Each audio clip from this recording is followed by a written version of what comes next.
ಈಗ ಏನಾಗಿದೆ, ಇವತ್ತು ಒಕ್ಕಲಿಗ ಸಮಾಜವನ್ನು, ದಲಿತ ಸಮಾಜವನ್ನು ಭಾಳ ಕೀಳಾಗಿ ಒಬ್ಬ ಜವಾಬ್ದಾರಿಯುತ ಸ್ಥಾನದಲ್ಲಿರ್ತಕ್ಕಂಥವರು ನಿಂದನೆ ಮಾಡಿರ್ತಕ್ಕಂಥದ್ದು ಜಾಹೀರಾತಾಗಿದೆ. ಇದಕ್ಕೆ ಅವ್ರ ಪಕ್ಷದವರು ರಾಜಕೀಯ ಬಣ್ಣವನ್ನು ಕಟ್ಟುವಂಥ ಪ್ರಯತ್ನಗಳನ್ನು ಮಾಡ್ತಾ ಇದ್ದಾರೆ. ಸೊ ಇದರಲ್ಲಿ ರಾಜಕೀಯಕ್ಕೂ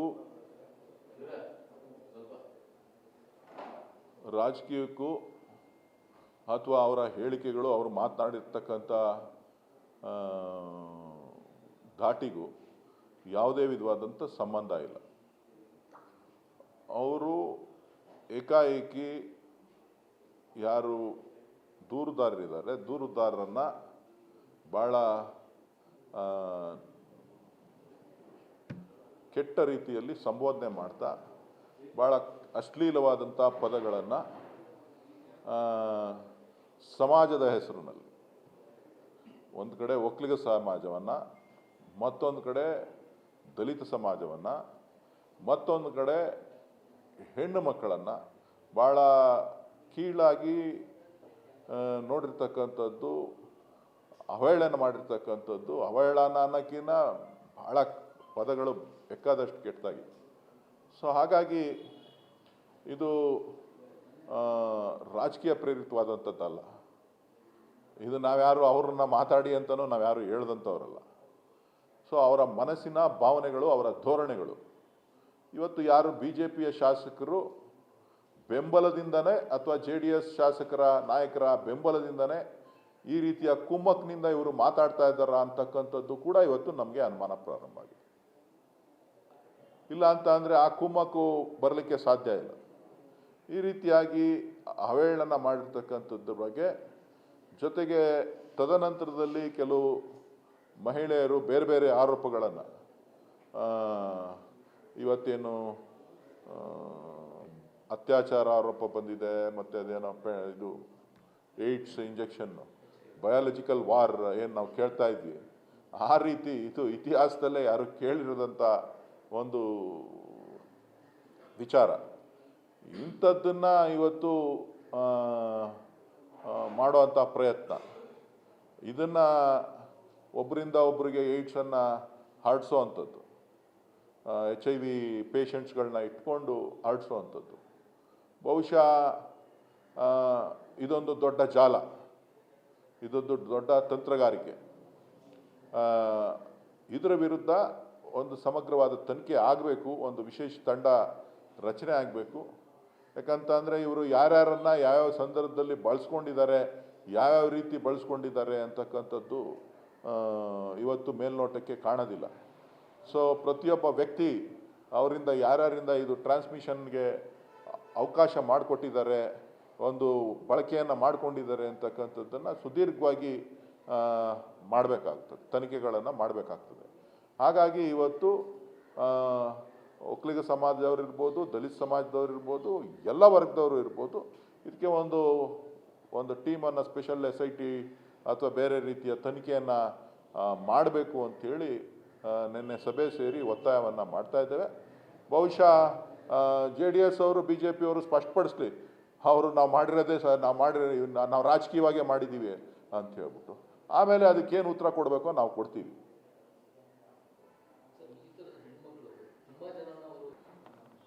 ಅದೇ ಈಗ ಆಶ್ಚರ್ಯ ಆಗ್ತಾ ಇರ್ತಕ್ಕಂಥದ್ದು, ಕೇಳಿದಿರತಕ್ಕಂಥ ಪದಗಳು, ಕೇಳಿಲ್ದಿರ್ತಕ್ಕಂಥ ಕಾರ್ಯಾಚರಣೆ. ನಾವ್ಯಾರೂ ಕೇಳಿಲ್ಲ, ಜೊತೆಗೆ ನೋಡೂ ಇಲ್ಲ. ಇಂಥ ಕಾರ್ಯಾಚರಣೆಗಳನ್ನು ಬಹುಶಃ ಬೇರೆ ಬೇರೆ ವಿದೇಶಗಳಲ್ಲಿ ಈ ಥರದ ಬಯಾಲಜಿಕಲ್ ವಾರು ನಡೀತದೆ ಅಂತಕ್ಕಂಥದ್ದು, ಇಲ್ಲಿ ಝುವಾಲಜಿಕಲ್ ವಾರು ಪ್ರಾರಂಭ ಆಗಿರೋಂಗೆ ಕಾಣಿಸ್ತದೆ. ಇವರು ಸ್ವಂತ ಇದಕ್ಕೋ ಯಾವ ರೀತಿಯ ಮನಸ್ಥಿತಿ ಇದೆಯೋ ಗೊತ್ತಿಲ್ಲ ನನಗೆ. ಸೊ ಒಟ್ಟಾರೆಯಾಗಿ ಇದು ಮೇಲ್ನೋಟಕ್ಕೆ ಈ ಥರ ಕಾಣಿಸ್ತಾ ಇರೋದ್ರಿಂದ ಇದು ಸಂಪೂರ್ಣವಾಗಿ ತನಿಖೆ ಆಗಬೇಕು. ಜೊತೆಗೆ BJPಯವರ ಬಣ್ಣ ಕೂಡ ಬಯಲಾಗಬೇಕು. ಯಾರು ಇವರಿಗೆ ಬೆನ್ನಿಗೆ ನಿಂತಿದ್ದಾರೆ, CT ರವಿ ಅಂತವರು, R ಅಶೋಕ್ ಅವರು ಹೇಳಿಕೆ ಕೊಡಬೇಕು. ಮೊನ್ನೆ ಕುಮಾರಸ್ವಾಮಿ ಅವರು ಬೆನ್ನಿಗೆ ನಿಂತಿದ್ದಾರೆ.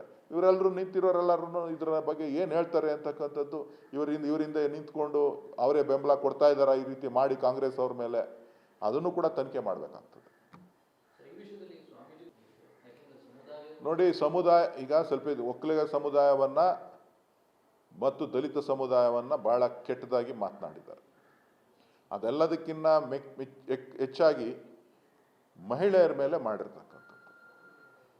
ಇದು ಸಮುದಾಯದ ಸ್ವಾಮೀಜಿಗಳು ಇದರ ನೇತೃತ್ವವನ್ನು ವಹಿಸಬೇಕು. ಯಾಕಂತ ಅಂದರೆ ಇನ್ಮೇಲೆ ಇಲ್ಲ ಅಂತ ಅಂದರೆ ದಾರಿಲಿ ಹೋಗೋರೆಲ್ಲ ಮಾತಾಡೋಕ್ಕೆ ಶುರು ಮಾಡಿಬಿಡ್ತಾರೆ. ಯಾರ ಮೇಲೆ ಈ ಮಾತುಗಳೇ ನಾವು ಕೇಳಿಲ್ಲ. ನಮ್ಮ ಲೈಫ್ ಟೈಮಲ್ಲಂತೂ ಈ ಥರದ ಪದ ಬಳಕೆಗಳನ್ನು ನಾವು ಕೇಳೇ ಇಲ್ಲ. ನೀವಿಂಥ ಪದಗಳನ್ನು ಕೇಳಿದ್ದೀರಾ ಏನೋ ಗೊತ್ತಿಲ್ಲ. ಅದು BJP ಅವರು JDS ಅವರು ಅದನ್ನು ಸಮರ್ಥನೆ ಮಾಡ್ಕೋತಾರೆ ಅಂತ ಅಂದರೆ ನಾವು ಯಾರಿಗೆ ಹೇಳಬೇಕು? ಸ್ವಾಮೀಜಿಗಳ ನೇತೃತ್ವ ವಹಿಸಲಿ, ನಾವು ಅದಕ್ಕೆ ಒಂದು ಹೋರಾಟವನ್ನು ಮಾಡಬೇಕಾಗ್ತದೆ ಅಂತಕ್ಕಂಥದ್ದನ್ನು ನಾವು ಇವತ್ತು ದಲಿತ ಸ್ವಾಮೀಜಿಗಳು ಮತ್ತು ಒಕ್ಕಲಿಗ ಸಮುದಾಯ ಸ್ವಾಮೀಜಿಗಳು ಇದರ ನೇತೃತ್ವವನ್ನು ವಹಿಸ್ಕೊಂಡು ಇದನ್ನು ಇಲ್ಲ ಅಂತ ಅಂದರೆ ಯಾರೋ ದಾರಿಲಿ ಬರೋರೆಲ್ಲ ಇದನ್ನು ಬಳಸ್ಕೊಳ್ತಾ ಹೋಗ್ತಾರೆ. ನಾವು ಉತ್ತರ ಪ್ರದೇಶದಲ್ಲೋ ಬೇರೆ ರಾಜ್ಯಗಳಲ್ಲಿ ನಾವೇನಿಲ್ಲ, ನಾವು ನಾಗರಿಕ ಸಮಾಜದಲ್ಲಿ ಕರ್ನಾಟಕದಲ್ಲಿದ್ದೀವಿ. ಈ ಥರದ ಪದಗಳನ್ನು ನಾವು ಕೇಳೇ ಇಲ್ಲ. ಸುಮಾರು 30-35 ವರ್ಷದಿಂದ ಈ ಥರದ ಯಾವುದೇ ವಾತಾವರಣಗಳನ್ನು ನಾವು ಕಂಡಿಲ್ಲ. ಅದರಲ್ಲೂ ಒಬ್ಬ ಜನಪ್ರತಿನಿಧಿ, ಒಬ್ಬ ಮಂತ್ರಿ ಆಗಿದ್ದಂಥವರು, BJPಯ ನಾಯಕರು ಈ ರೀತಿಯಾಗಿ ಮಾಡೋದನ್ನು ಬೆಂಬಲಿಸ್ತಾ ಇದ್ದಾರೆ ಅಂತಂದರೆ ಇದಕ್ಕೆ ನಾವು ಕಾರ್ಯಕ್ರಮವನ್ನು ರೂಪಿಸ್ಬೇಕಾಗ್ತದೆ, ಜನಜಾಗೃತಿಯನ್ನು ಮೂಡಿಸ್ಬೇಕಾಗ್ತದೆ.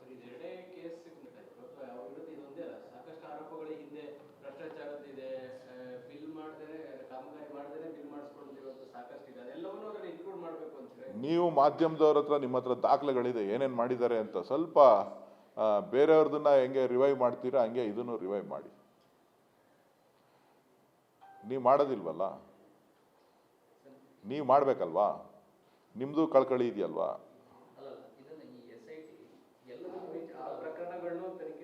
ಅದು ನಾನು ಈ ವಿಚಾರ ಪರ್ಟಿಕ್ಯುಲರು ಅದು ಅಂತ ಹೇಳಲಿಕ್ಕೆ ಬರೋದಿಲ್ಲ. ಒಟ್ಟಾರೆ ಏನು ಈ ಪ್ರಕರಣ ಇದೆ, ಯಾವ ಆಯಾಮದಲ್ಲಿ ಹೋಗುತ್ತೆ ನನಗೆ ಗೊತ್ತಿಲ್ಲ. ನಾನು ಸಂಪೂರ್ಣವಾಗಿ ಅದನ್ನು ಕೇಳೋಕ್ಕೂ ನನ್ನ ಕೈಯಲ್ಲಿ ಆಗಲಿಲ್ಲ, ನಿಜ ಹೇಳಬೇಕು ಅಂತ ಅಂದರೆ. ನಾನು ಇನ್ನೂ ಡೈಜೆಸ್ಟ್ ಮಾಡ್ಕೊಳ್ಳೋಕ್ಕೆ ಆಯ್ತಾ ಇಲ್ಲ. ಯಾತಕ್ಕೆ ನಾವು ಸಮಾಜದಲ್ಲಿ ಹಿಂಗೆಲ್ಲ ಕೆಲಸ ಮಾಡಬೇಕು ಅಂತ ಹೇಳ್ಬಿಟ್ಟು ಯಾರೋ ಬಂದು ವೈರಿಗಳನ್ನ ಎದುರಾಳಿಗಳನ್ನ ಬೇರೆ ರೀತಿಯಲ್ಲಿ ಮನುಷ್ಯಣ ಇದು ಆರೋಗ್ಯಕರ ಬೆಳವಣಿಗೆ ಅಲ್ಲ.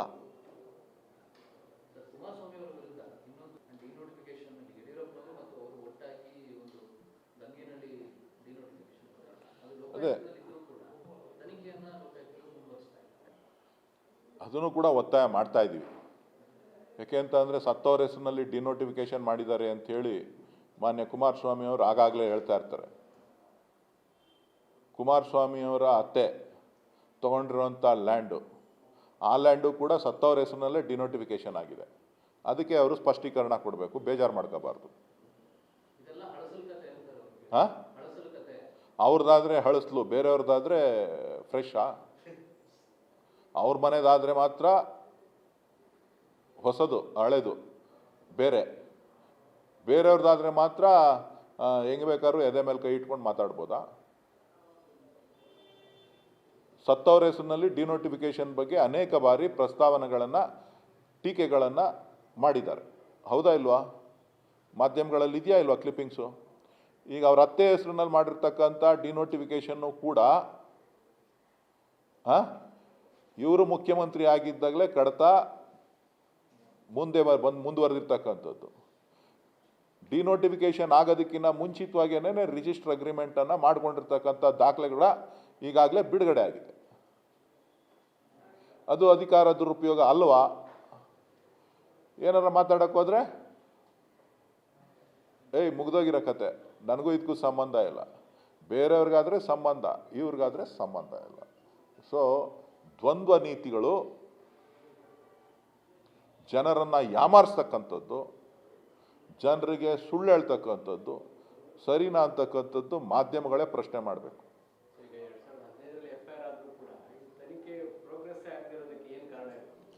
ಗೊತ್ತಿಲ್ಲ, ನಾನು ಇಂಟರ್ನಲ್ಸ್ ಎಲ್ಲ ನನಗೇನೋ ಗೊತ್ತಿಲ್ಲ. ನನಗೂ ನಿಮ್ಮಂಗೆ ಸೋಷಿಯಲ್ ಮೀಡಿಯಾದಲ್ಲಿ ಮಾಹಿತಿ ನೋಡಿದ್ದೀನಿ, ಕೆಲವು ದಾಖಲೆಗಳು ಪ್ರದರ್ಶನ ಆಯಿತು, ಅದನ್ನು ನೋಡಿದ್ದೀನಿ. ಅದರ ಮೇಲೆ ನಾನು ಹೇಳ್ತಾ ಇದ್ದೀನಿ ಹೊರತು ನಾನು ಅಡ್ವೊಕೇಟು ಅಲ್ಲ ಕುಮಾರಸ್ವಾಮಿ ಥರ ನನಗೆ ಬಣ್ಣ ಕಟ್ಟಕ್ಕೂ ಬರಲ್ಲ.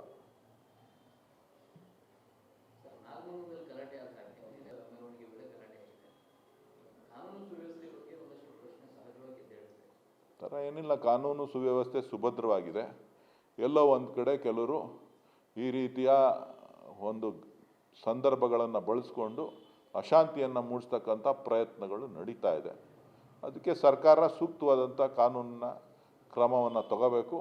ಯಾರೇ ಆಗಲಿ, ಯಾವುದೇ ಸಮುದಾಯದವರಾಗಲಿ ಈ ಥರದ ವಿಚಾರಗಳಲ್ಲಿ ಒಂದು ಧಾರ್ಮಿಕವಾದಂಥ ಕೆಲಸ ಕಾರ್ಯಗಳು ನಡೆಯುವಂಥ ಸಂದರ್ಭದಲ್ಲಿ ಏನಾದರೂ ಅಡಚಣೆಗಳನ್ನು ಮಾಡೋದು, ಬೇರೆ ರೀತಿ ಉಪಯೋಗಿಸ್ಕೊಳ್ತಕ್ಕಂಥದ್ದನ್ನು ಕಟ್ಟುನಿಟ್ಟಾಗಿ ಕಾನೂನು ಕ್ರಮ ತಗೋಬೇಕು. ಅಲ್ಲ, ಅದು ಅವ್ರು ಹಿಂದೆನೇ ಕೊಟ್ಟಿದ್ದರು. ಈಗ ಆಲ್ರೆಡಿ 13 ಜನ ನಮಗೆ ಪಕ್ಷಕ್ಕೆ ಸೇರ್ಪಡೆ ಆಗಿದ್ದಾರೆ. ಸೊ 13 ಜನ ಸೇರ್ಪಡೆ, 16 ಜನದಲ್ಲಿ 13 ಜನ ಸೇರ್ಪಡೆ ಆದಮೇಲೆ 2/3 ನಮ್ಮ ಜೊತೆ ಸೇರ್ಕೊಂಡಂಗೆ ಆಯ್ತಲ್ಲ. ಸೊ ಅದಕ್ಕೆ ನಾವು ಅಪ್ಲಿಕೇಶನ್ಸ್ ಕೊಟ್ಟಿದ್ವಿ, ಅದನ್ನು ಕನ್ಫರ್ಮ್ ಮಾಡಿದ್ದಾರೆ.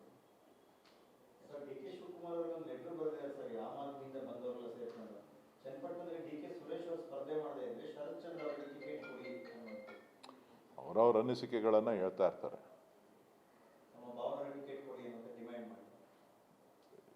ಇದನ್ನು ಮಾಡಪ್ಪ, ನೀನು ಮುನಿರತ್ನಂದು ಮಾಡಪ್ಪ, ನಮ್ಮ ಭಾವನ ಕರೆಕ್ಟು, ಮುನಿರತ್ನಂದು ಸ್ವಲ್ಪ ಮಾಡಪ್ಪ. ಕಾಂಪೌಂಡ್ ಬಿದ್ದೋಗಿಂದಾಗಿಂದ ಹಿಡಿದು 100 ಎಪಿಸೋಡಿಂದ ಹಿಡಿದು 100 episodes. Thank you. Guarantee news, ಸುದ್ದಿ ಖಚಿತ, ನ್ಯಾಯ ನಿಶ್ಚಿತ.